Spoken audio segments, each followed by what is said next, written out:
TET 3 रिझल्टमध्ये घोळ. TET 3 रिझल्टमध्ये पैसे देऊन मार्क्स वाढवले जात आहेत. टेट 3च्या निकालामध्ये फेरफार होत आहे. 10,000 रुपये द्या आणि 1 मार्क वाढवा. सर्व अभियोग्यता धारकांना कॉल येत आहेत. अभियोग्यता धारकांना कॉल येत आहेत. पैसे द्या आणि मार्क वाढवा. मार्केटमध्ये पैसे देऊन मार्क्स वाढवण्याचा सुळसुळाट चालू आहे. टेट 3 मध्ये घोळ होत आहे. सर्व सेंटर मॅनेज झालेले होते. सेंटर मॅनेज आहेत. IBPS फ्रॉड आहे. निकालाला वेळ लागत आहे. म्हणूनच ह्याच्यामध्ये काहीतरी घोळ चालू आहे. नक्कीच पैसे देऊन मार्क्स वाढवले जात आहेत. अशा गोष्टी तुमच्या कानावर आलेल्या असतील. अशा गोष्टी तुम्ही सोशल मीडियामधून वाचलेल्या असतील, ऐकायला भेटलेल्या असतील आणि ह्याच गोष्टींवर तुम्हाला यूट्यूबवर सुद्धा व्हिडिओ पाहायला भेटलेले असतील. नेमकं याच्या मागचं सत्य काय आहे? खरंच टेट 3 मध्ये पैसे देऊन मार्क्स वाढवले जात आहेत का, की खरंच याच्यामध्ये काही घोळ होत आहे? हे खरंच सत्य आहे की ही एक अफवा आहे? हे एक आधी हकीकत आहे की आधा फसाना आहे? ह्या सर्वच्या सर्व गोष्टी आपण आजच्या या व्हिडिओमध्ये पाहणार आहोत. नमस्कार मित्रांनो, भावी शिक्षक आणि शिक्षिकांनो, टिप्स फॉर TET टेट या आगळ्या वेगळ्या नव्या यूट्यूब चॅनलमध्ये मी अक्षय विरकर तुम्हा सर्वांचं स्वागत करतो. आता व्हिडिओ सुरू करण्याच्या अगोदर मी तुम्हाला एक महत्त्वपूर्ण विनंती करतो, गोष्ट सांगतो की हे पहा, कोणत्याही गोष्टीवर डायरेक्ट रिॲक्ट करण्यापेक्षा त्याच्यामध्ये काय सत्य आहे काय नाही हे जाणून घेतल्याशिवाय तुम्ही काहीही रिॲक्ट करू नका.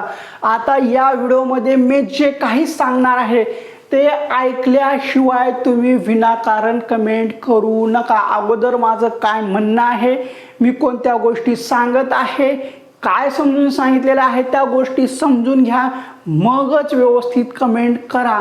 नाहीतर व्हिडिओमध्ये माहिती वेगळी असते, तुमची कमेंट वेगळी असते आणि त्यामुळं तुमचा अपमान व्हायला नको. अशा गोष्टी करू नका. आता व्हिडिओच्या सुरुवातीला मी तुम्हाला सांगितलं की टेट 3 रिझल्टमध्ये घोळ चालू आहे. पैसे देऊन मार्क्स वाढवले जात आहेत. 10,000ला 1 मार्क चालू आहे. अभियोग्यता धारकांना कॉल येत आहेत.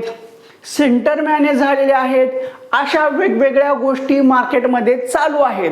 सगळीकडे चालू आहे सोशल मीडियावर आणि काही चॅनलवर सुद्धा याचा खूप प्रचार केला जात आहे. ह्या गोष्टी खरंच सत्य आहेत का? मग निकाल उशिरा लागत आहे, त्याच्या मागं मग IBPSला द्वेष दिला जात आहे. IBPSचा तिरस्कार केला जात आहे. आपल्या परीक्षा परिषदेला नावं ठेवले जात आहेत. परीक्षा परिषदेकडे वळू आपण. पण ह्या सगळ्या गोष्टी होताना दिसत आहेत. पण याच्या मागचं तथ्य काय आहे? ह्या गोष्टी खरंच सत्य आहेत का? ह्या जाणून घेणं गरजेचं आहे. हे पहा, सर्वप्रथम आपण परीक्षा परिषदेकडे वळू. परीक्षा परिषद बदनाम आहे म्हणजे आहे. कारण या परीक्षा परिषदेने असे काही कारभार केलेले आहे की त्यामुळं परीक्षा परिषदेवर विश्वास ठेवता येत नाही. त्याच्यावर नावं ठेवले जातात कारण त्यांचा पूर्व कारभार तसा आहे. कारण परीक्षा परिषदेने अगोदर भरपूर घोटाळे केलेले आहेत. कसा? TETचा घोटाळा केलेला आहे. मग याच्यामध्ये तिथले जे काही अधिकारी वर्ग होते त्याच्यामध्ये ते सुद्धा सामील होते. पूर्वीचे जे काही तुकाराम चुपे साहेब होते, आयुक्त होते, ते याच्यामध्ये होते. मग त्यांच्या घरचे सहकारी सुद्धा याच्यामध्ये अडकलेले होते. शाला ID चा घोटाळा आहे. असे बरेचसे घोटाळे परीक्षा परिषदेमार्फत झालेले आहेत आणि त्यामुळे त्यांचं नाव बदनाम झालेलं आहे. मग MSc पुणे हे जे काही त्यामुळेच बदनाम झालेलं आहे. मग आपली टेट 3 मध्ये सुद्धा घोळ झालेला आहे का? हे आपण मान्य करायला हवं का? खरंच टेट 2 मध्ये आणि टेट 3 मध्ये पण घोळ होत आहे? हे कितपत सत्य आहे हे सुद्धा पाहून घ्यायला पाहिजे. आता टेट 2 जी झालेली आहे ती IBPSने घेतलेली आहे. परीक्षा परिषदेने परीक्षा ही IBPSला सोपवली. IBPSने ती परीक्षा घेतली. निकाल IBPSने लावला. तो परीक्षा परिषदेच्या वेबसाईटवर आला. टेट 3ची परीक्षा सुद्धा परीक्षा परिषदेने IBPSला दिली. IBPS परीक्षा घेतली, निकालाला उशीर होत आहे. तो निकाल परीक्षा परिषदेला देणार आणि परीक्षा परिषद इकडे देणार. मग आता हा निकाल का उशीर होता याच्या मागचं वेगळं कारण आहे, ते सर्वांना माहिती आहे. पण त्याच्या आड वेगवेगळ्या गोष्टी घडत आहेत, त्यावर आपण आता बोलणार आहोत.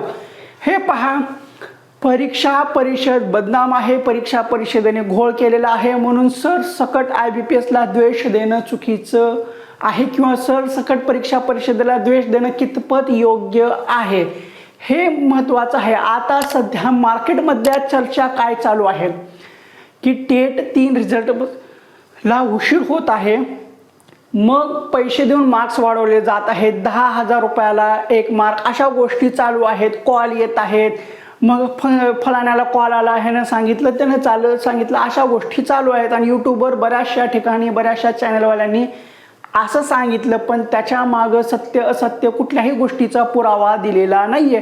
मग आता ह्या सगळ्या गोष्टी खऱ्या आहेत, कितपत सत्य आहेत, काय अफवा आहेत, ह्याच्या शहानिशा करण्याच्या अगोदर मी तुम्हाला एक छोटीशी गोष्ट सांगतो. आता कुणीही गोष्ट न ऐकता काहीही कमेंट करू नका. आता ह्या गोष्टीमध्ये जे काही सांगणार आहे, या गोष्टीमधले जे काही पात्र असतील ते पात्र आणि आत्ताच्या सध्याची जी काही कंडिशन चालू आहे, जी काही घडामोड होत आहे, याच्यावर काही जर योगायोग आला किंवा याच्यामध्ये जर काही साम्य जर तुम्हाला आढळलं तर त्या निव्वळ योगायोगाच्या गोष्टी नसून त्या खऱ्या सुद्धा आहेत असं तुम्ही समजा. गोष्ट आहे, आता ही गोष्ट सुद्धा आपल्या ह्या सध्याच्या काय घडामोडी चालू आहेत त्याच्यावर आधारित आहे. त्यामुळं नीट लक्षपूर्वक ऐका, मी जे काय सांगतोय ते समजून घ्या. गोष्ट आहे दुर्मिळ कावळ्याची.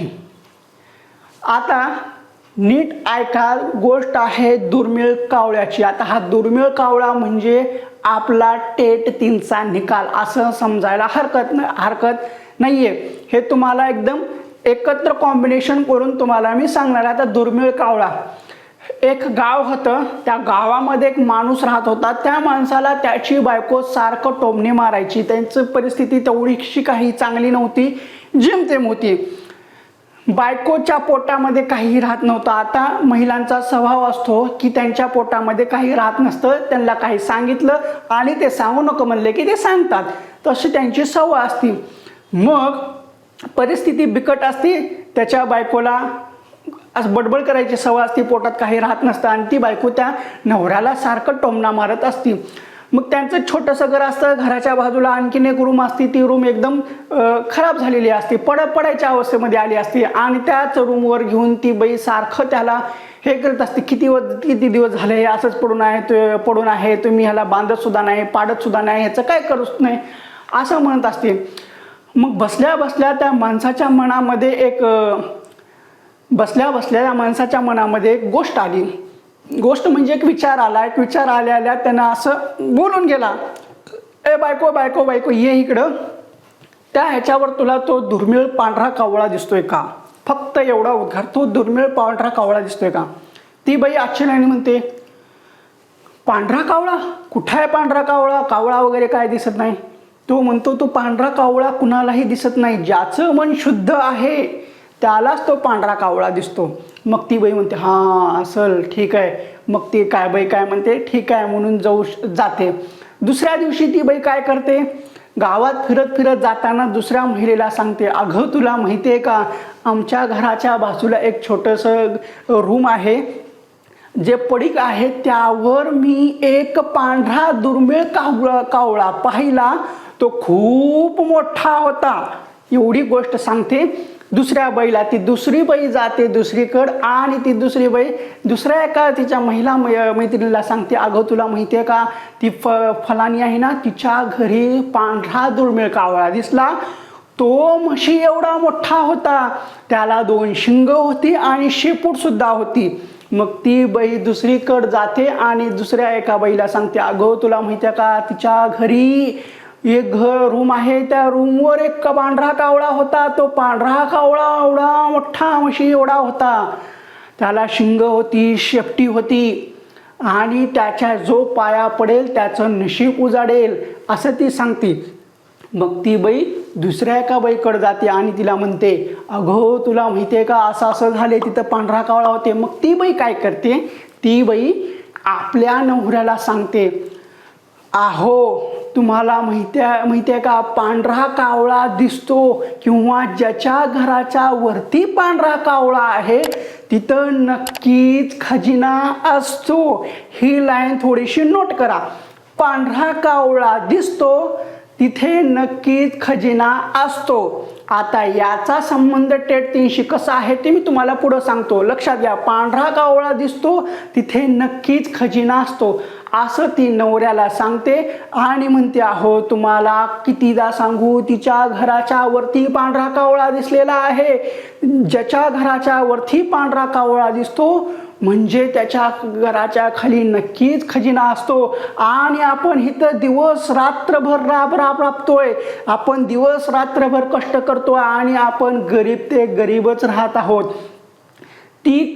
ती बाई आणि तिचा नवरा काही न करता, तिला पांढरा कावळा दिसला म्हणून ती काही न करता अगदी आरामात आता श्रीमंत होते आणि आपण इकडं काबाड कष्ट करून जीवाचं रान करून दिवसाची रात्र करून आपण गरीब ते गरीबच राहत आहोत. ही अशी गोष्ट होती. मग ती गोष्ट मग पुन्हाही त्या दोघांना पण खूप कसं तरी वाटतं. मग तो माणूस काय करतो, तो माणूस परत दुसरीकडे जातो आणि तिथल्या राजाला सांगतो की असं असं त्याच्या घराच्या वरती पांढरा कावळा आहे आणि त्याच्या घराच्या खाली खजिना आहे. मग राजा येतो, त्याचं घर पाडतो. मग घर पाडल्यानंतर निघून जातो. दुसऱ्या दिवशी राजा म्हणतो की इथं खजिना सापडलाच नाही.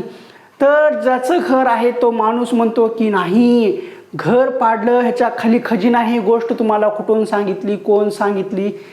मग ही जी काही कशी लाईन होती, सिक्वेन्स जसा होता, ह्याने त्याला सांगितलं, त्याने ह्याला सांगितलं, अशा गोष्टी घडत आल्या, तशा गोष्टी घडत गेल्या. मग त्याच्यावर परत तो माणूस मस्त ऐकतो, मजा बघतो, काहीही रिॲक्ट करत नाही आणि लगेच सांगतो, अहो तसं नाही, हे जे घर पाडलेलं आहे, हे घर पाडल्यानंतर ह्या घरामध्ये कोणीतरी रोज येऊन ह्या घराची डागडुजी करेल, ह्या घराला भरभरून करेल, ह्या घराची रोज नवीन नवीन हे करेल, त्याला तो पांढरा कावळा दिसेल आणि ह्या घराची जो सेवा करेल, हे घर ज्याने बांधेल त्याच्या घरी सोनं सापडेल असं सांगतो. मग काय, गावातले लोक, राजा त्याचं घर बांधतात आणि हा मस्त बघत राहतो आणि ऐकत राहतो. पण वस्तुस्थितीमध्ये पांढरा कावळा दिसला होता का नाही. मग आता वळू आपण आपल्या टेट 3च्या निकालासंदर्भात. पांढरा कावळा दिसतो तिथे नक्कीच खजिना असतो. आता टेट 3 मध्ये काय होत आहे, निकालाला उशीर होत आहे म्हणजेच निकालामध्ये घोळ होत आहे असा तर्क लावलेला आहे. आता परीक्षा परिषद बदनाम आहे, परीक्षा परिषदेने घोळ गेला, त्या गोष्टी जाऊ द्या खड्ड्यात त्याच्याशी. आणि हिकडल्या परीक्षेची टेट 3 कोण घेतलेली आहे, IBPSने घेतलेली आहे. मग इथं सरसकट IBPSला दोष दिला जात आहे आणि म्हटलं काय जात आहे, IBPS कोण आहे, कुठले आहे, IBPSला काय येतं का, अशा गप्पा मारल्या जात आहेत. आता IBPS कुठल्या एक्झाम घेते हो, POची घेते, SOची घेते, क्लर्कची घेते, RRBची घेते. सध्या महाराष्ट्रामध्ये टेट 3ची घेतलेली आहे, मुद्रांक विभागाची सुद्धा घेतलेली आहे.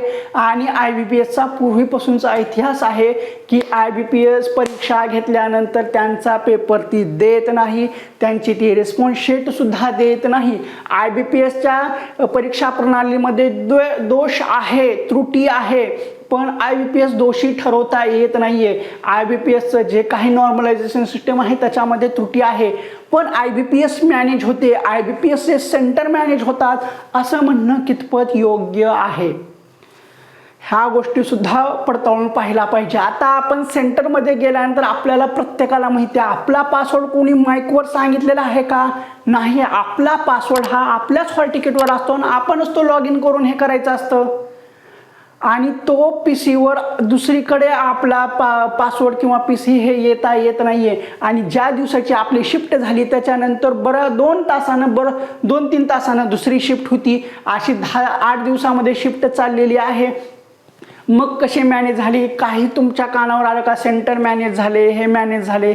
मग IBPSला दोषी कसं ठरवता येईल, लगेच सेंटर मॅनेज झालं म्हणून अशी बदनामी करणं किंवा अशा बातम्यापासून हे कितपत योग्य आहे. आता हे अशा गोष्टी झाल्या असो, आता पुढं वळू आपण. आता त्यावेळेस त्या गोष्टीमध्ये ती बाई काय म्हणाली, ती बाई म्हणाली नवऱ्याला म्हणते की आज आपण इथं दिवस रात्र काम करतोय, काबाड कष्ट करतोय, दिवसाचं रात्र करतोय, मेहनत करतोय, आपण गरीब ते गरीबच. आणि तिला फक्त पांढरा कावळा दिसला तिच्या घरावर दिसला की तिच्या घराखाली खजिना असते. आता तिला खजिना सापडल्यानंतर ते श्रीमंत झाले. मग इथं काय आहे, इथं विद्यार्थी 10,000 रुपये भरून 1 मार्क वाढवत आहेत. 1.5 लाख रुपये दिल्यानंतर 150 मार्क वाढून घेतले, अमुक पैसे दिल्यानंतर तेवढे मार्क वाढून घेत आहेत. ते त्यांच्याकडे पैसे आहेत, ते पैसे देऊन मार्क्स वाढवत आहेत. आणि आपण इथं होतकुरू, अभ्यासू, कष्टाळू, दिवसाचे रान करणारे, अहोरात्र मेहनत करणारे विद्यार्थी नुसतं अभ्यासच करत राहायचं आणि ते पैसे देऊन मार्क्स घेणार आणि नोकरीला सुद्धा लागणार. अशा आपण गोष्टी करत आहोत. ह्यात काही तथ्य आहे का? इथं म्हणजे कोल्ह्याला द्राक्ष आंबट झाल्यासारखं आहे. आणि आवरून म्हणायचं की ते लोक अभ्यास न करता पैसे देतात आणि म्हणूनच त्यांना 180 176 मार्क्स पडतात. ह्याच गोष्टी आपण करतोय.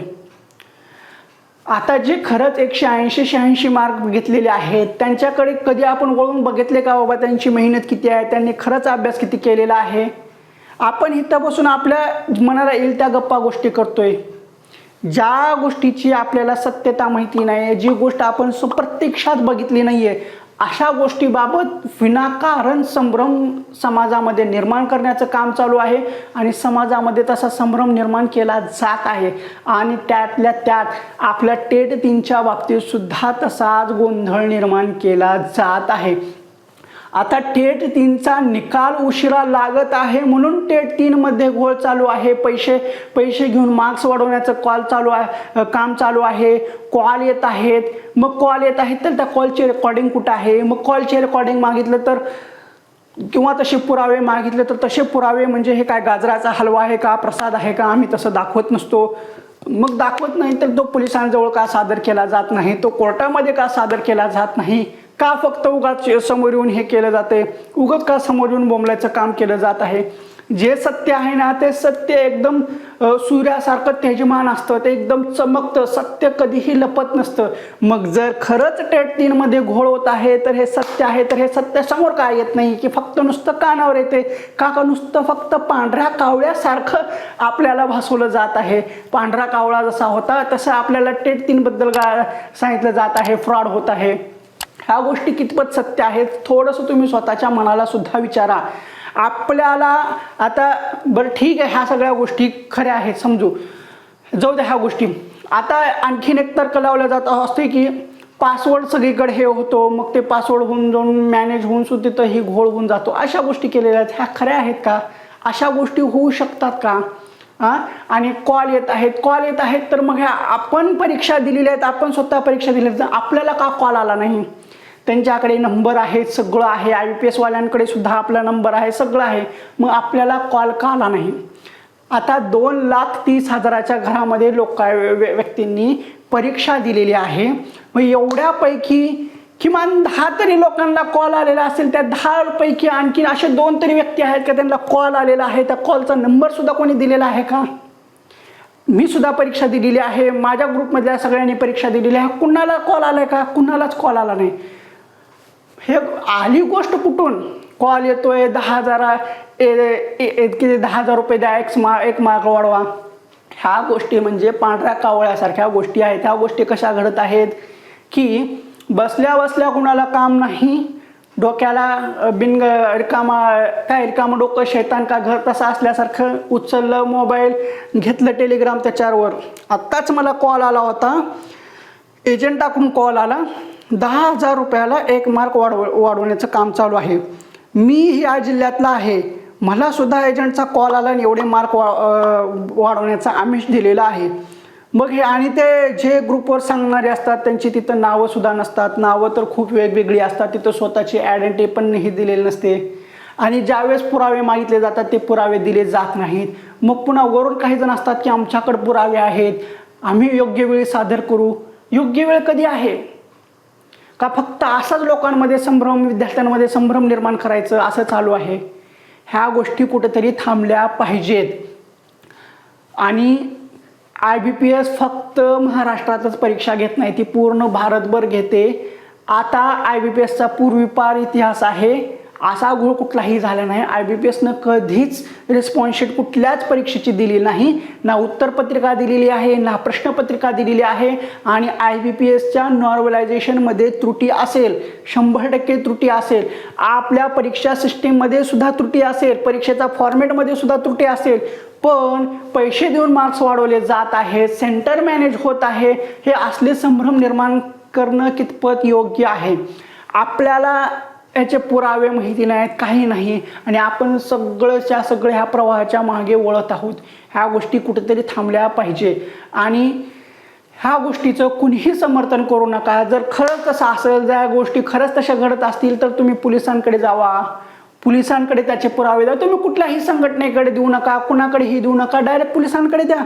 तुम्हाला जर पोलिसांची भीती वाटत असेल, हे करत असेल, तर पोलीस तुम्हाला काय करणार? तुम्ही त्या घोटाळ्यामध्ये हात का नाही ना. आता उरला TETचा घोटाळा. TETचा घोटाळा उघडकीस का आला? तर त्याच्याकडे पुरावा होता. आता ह्याच्या अगोदर ऑनलाईन परीक्षा सुद्धा होत्या. त्या ऑनलाईन परीक्षा, ऑफलाईन परीक्षा त्याच्यामध्ये घोळ झाला. त्याच्यामध्ये घोळ जाताना त्या परीक्षेचा तपास करताना TETचे हॉल तिकीट सापडले. TETचे हॉल तिकीट सापडल्यानंतर ह्या सगळ्या गोष्टीचा उघडकीस आल्या. मग तिथं पुरावे होते म्हणून TETचा घोटाळा उघडकीस आला. मग याच्यामध्ये जे परीक्षा दिले होते त्यांना रश तिकीट केलं, कायमचं बॅन केलं. मग आता ह्या टेट 3 मध्ये पुरावा आहे का तुमच्याकडे? सांगा. उगाच मार्क वाढवले जात आहेत, काय हे केलेलं आहे? पुरावाच नाहीये. मग आता पुरावा नाही तर काय लगेच त्याला जोड काय द्यायची की IBPS तुमचा पेपरच देत नाही, रिस्पॉन्स शीटच देत नाही, मग ह्याच्यात पुरावा कुठून द्यायचा? काहीतरी कुठलीही गोष्ट म्हणजे याला अंतच नाही, अशा गोष्टी चालू आहेत. हे पहा, आणखीन एकदा कळकळीची विनंती आहे. अफवा आहेत, अफवापासून दूर राहा. अफवा ह्या वणव्यासारख्या पेटत असतात आणि वणवा एकदा पेट घेतला की खूप नुकसान करून जातं. तसं अफवा हा एकदा पसरली की खूप मोठ्या नुकसान करून जातात. समाजामध्ये सुद्धा अशा खूप अफवा पसरवल्या जातात. आता मागं आपल्या महाराष्ट्रामध्ये सुद्धा बघा, साधूवर हल्ला झाला, त्यावेळेस ते चोर आहेत म्हणून तसं त्यांना मारून टाकलं. समाजामध्ये आपण कुठेही जावा, 2 व्यक्ती गरीब सुद्धा दिसले तर त्यांना ते चोर आहेत म्हणून लोक बदलून मारून टाकतात. अफवा व्यक्तीचं नुकसान करते, त्यांना नष्ट करून टाकते, मारून टाकते. तसंच शिक्षक भरतीमध्ये सुद्धा अफवा ह्या खूप घातक आहेत. अफवांपासून सावध राहा. अशा गोष्टी जर खरंच घडत असतील, पोलिसांकडे जावा, प्रूफ सहित जावा, पण विनाकारण अफवा पसरवू नका. कारण येणाऱ्या काळामध्ये ह्या गोष्टीवर खूप गंभीर दखल घेतली जाईल. अफवा पसरवण्याच्या तुम्ही अफवा पसरवत आहात याच्यावर आधारित तुमच्यावर गुन्हा दाखल सुद्धा केला जाऊ शकतो. याची थोडीशी दक्षता बाळगा. किंवा तुम्ही अफवा पसरवत आहात याचा कुठलाही पुरावा नसताना तुम्ही त्याला समर्थन करत आहात याच्या संदर्भात तुमच्यावर गुन्हा सुद्धा दाखल होऊ शकतो. असे पावलं उचलले जाऊ शकतात, कारण मागे सुद्धा असे पावलं उचलली गेली होती. टेट 2च्या निकालाच्या बाबतीत सुद्धा अशाच गोष्टी होत होत्या. त्यामुळे विनाकारण कुठल्याही गोष्टीकडे पुरावा असल्याशिवाय त्याच्याबाबत जास्त वाच्यता करू नका. असो, आता हा व्हिडिओ बनवायचा नव्हता, पण सध्या ज्या गोष्टी अशा विनाकारण घडत आहेत त्यासाठी हा व्हिडिओ बनवावा लागत आहे. असो, मला जे काय सांगायचं होतं ते सर्व व्यवस्थित सांगितलेलं आहे, समजून सांगण्याचा प्रयत्न केलेला आहे. माहिती आहे व्हिडिओ खूप मोठा झालेला आहे, 20 मिनिटाच्या पुढे गेलेला आहे, पण ह्या गोष्टी समजून सांगणं गरजेचं होतं. आता ज्यांनी सुरुवातीपासून शेवटपर्यंत व्हिडिओ पाहिलेला आहे त्यांना मी सांगितलेलं एकदम समजलेलं असेल. आणि ज्यांनी सुरुवातीपासून शेवटपर्यंत पाहिलेलं आहे त्यांनी कमेंट बॉक्समध्ये नक्कीच सांगा. आणि परत एकदा विनंती करतोय की विनाकारण अफवा पसरू नका. ज्या गोष्टी खरंच सत्य असतील तर त्या सत्य मांडा, पण त्याचं राजकारण करू नका, त्याच्या अफवा पसरू नका किंवा विद्यार्थ्यांच्या मनामध्ये संभ्रम निर्माण करू नका. एकतर विद्यार्थी खूप दिवसापासून वाट पाहत आहेत निकालाची आणि त्याच्यामध्ये अशा गोष्टी करू नका. आता निकाल उशिरा लागत आहे, याच्या मागचे वेगळे कारण आहेत, ते आपण त्या बऱ्याचशा व्हिडिओमध्ये सांगितलेले आहेत. आता याच्यामध्ये जोपर्यंत D.Ed. B.Edचा प्रश्न भेटत नाही तोपर्यंत टेट 3चा निकाल लागत नाही. जर IBPSने निकाल दिला आणि परीक्षा परिषदेने निकाल लावला आणि त्याच्यामध्ये काही हे झालं तर विनाकारण आपणच परत द्वेष देणार, परतच आपण पुन्हा त्यांच्यावर ताशेरे बोलणार. त्यासाठी त्यांनी खूप काळजीपूर्वक लक्ष देऊन निकाल एकदम काटेकोरपणे लावण्याचा प्रयत्न करत आहेत. म्हणजे उठून उद्या चालून कुणीही त्यांच्यावर बोट ठेवू नये, कारण अगोदरच खूप त्यांना बदनाम केलेला आहे. त्यासाठी परत त्यांच्यावर बोट ठेवणे याच्यासाठी परीक्षा परिषद खूप काळजीपूर्वक काम करत आहे. जो काही D.Ed. आहेत त्यांचा निकाल लावला जाणार आहे आणि सर्वांचा सुद्धा लावणार आहे. पण जे D.Ed. पास झालेले आहेत त्यांना सोबत घेऊन बाकी सर्वांचा निकाल लावला जाणार आहे आणि जे D.Ed. वाले आहेत त्यांचा निकाल हा राखीव ठेवला जाणार आहे. अशा सगळ्या गोष्टी मॅनेज करून ते सगळे व्यवस्थित कुठल्याही त्रुटी येऊ नये ह्या दृष्टिकोनातून काम करत आहेत. त्यामुळे निकालाला उशीर लागत आहे आणि मुळात IBPS कडून सुद्धा निकालाला उशीर होत आहे. सध्या IBPS महाराष्ट्रातले पेपर घेत नव्हते, सध्या घेत आहे. त्यांच्या मागे सुद्धा लोड होत आहे आणि फक्त आपलीच टेटची परीक्षा घेतली असं नाही, याच्यापूर्वी सुद्धा दुसऱ्या परीक्षा घेतलेल्या आहेत त्यांचा सुद्धा निकाल त्यांना लावायचा आहे. त्यामुळे सुद्धा उशीर होत आहे. ह्या सगळ्या गोष्टीची जाणीव सुद्धा आपण केलेली पाहिजे. निकाल आज ना उद्या लागणार आहे, निकालाला उशीर होत आहे म्हणून निकालामध्ये घोळ होत आहे, अशा गोष्टी करणं योग्य नाही आहेत. असो, जेवढ्या गोष्टी सांगायच्या होत्या सगळ्या व्यवस्थितपणे एकदम अंतःकरणातून समजावून सांगितलेल्या आहेत. तिथं कोणालाही द्वेष द्यायचा नाही, फक्त द्वेष एवढाच द्यायचा आहे की विनाकारण अफवा पसरू नका. सत्य असेल तर सत्य मांडायला शिका आणि संभ्रम निर्माण करू नका, द्वेष निर्माण करू नका, एवढीच एक विनंती आहे. असो, हा व्हिडिओ कसा वाटला तो कमेंट बॉक्समध्ये सांगा. व्हिडिओ आवडला असेल तर व्हिडिओला लाईक करा. व्हिडिओ पाहून तुमचा काही फायदा झाला आहे असं वाटत असेल तर आणि तरच आपल्या चॅनलला सबस्क्राईब करा. लाल रंगामध्ये सबस्क्राईब बटन आहे ते दाबा, त्यानंतरची जी घंटी आहे ती सुद्धा दाबा, ऑल नोटिफिकेशन बेल सिलेक्ट करा, म्हणजे जेणेकरून सर्व व्हिडिओचे नोटिफिकेशन तुमच्यापर्यंत येतील. तर ठीक आहे, पुन्हा भेटू पुढल्या एका व्हिडिओमध्ये अशीच महत्त्वपूर्ण माहिती घेऊन.